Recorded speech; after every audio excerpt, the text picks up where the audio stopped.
মানে সৰু এটা বাচ্চা বয়স খুব বেছি 9 বছৰমান হ'ব, মানে দুখীয়া ল'ৰা, মানে বন চন বস্তি বাৰীত বিক্ৰী কৰি খায়। আজি ল'ৰাটো সন্ধিয়াৰ আগতে বিকাৰত মাল কিনিবলৈ আহিলে। ল'ৰাটো কৈছে, বেকাৰী মালিকজনক কৈছে, দাদা আপুনি মালকেইটা গুন্তি কৰি দিয়ক। মালিকজনে মালকেইটা গুন্তি কৰি দিয়া নাই। তাৰপিছত ল'ৰাটো নিজেই ল'লে। লোৱাৰ পিছত মালিকজনে গুন্তি কৰিলে 2টা মাল বেছি হ'ল।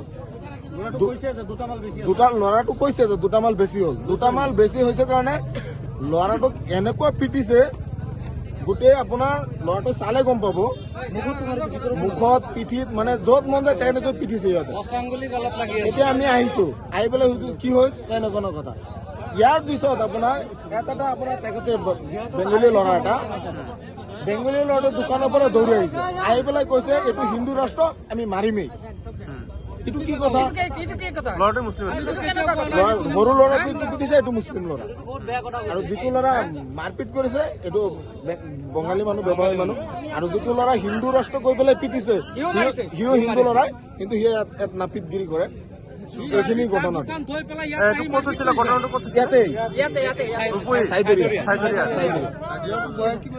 9 বছৰমান হ'ব, 9 বা 10 বছৰ। আৰক্ষী উপস্থিত হৈছে ঘটনাস্থলীত। বৰ্তমান আৰক্ষী উপস্থিত হৈছে। আৰক্ষী কি তদন্ত কৰে, আমাৰ আৰক্ষীৰ ওপৰত আমি এইটোৱে কাটৰভাৱে আহ্বান, এইটো আমাৰ উচিত বিচাৰটো কৰি দিব লাগে। সিহঁতে মানে ইয়াত সাম্প্ৰদায়িক সংঘাত এটা লগাব বিচাৰিছে। সিহঁতে আহি ইয়াত কৈ আছে মাৰিছে, আকৌ কৈ আছে যে নামাৰিমেই, আমাৰ হিন্দু ৰাষ্ট্ৰ আমি মাৰিমেই। ইয়াত সাম্প্ৰদায়িক সংঘাত এটা লগাব বিচাৰিছে। ইয়াত ধৰ্মীয় মেৰুকৰণৰ ধৰ্মীয় মেৰুকৰণ মানে কৰিব বিচাৰিছে। ইয়াত মাইনৰিটি জনসংখ্যাটো বেছি, মুছলিমৰ জনসংখ্যাটো বেছি, সিহঁতৰ কম। সিহঁতে মানে ইয়াত মানে হিন্দু ৰাষ্ট্ৰ ধমকি দি আছে। সিহঁতে হিন্দু ৰাষ্ট্ৰৰ কাৰণে আমাৰ এতিয়া চৰকাৰ আমি মাৰিমেই, বহুত মানে সাম্প্ৰদায়িক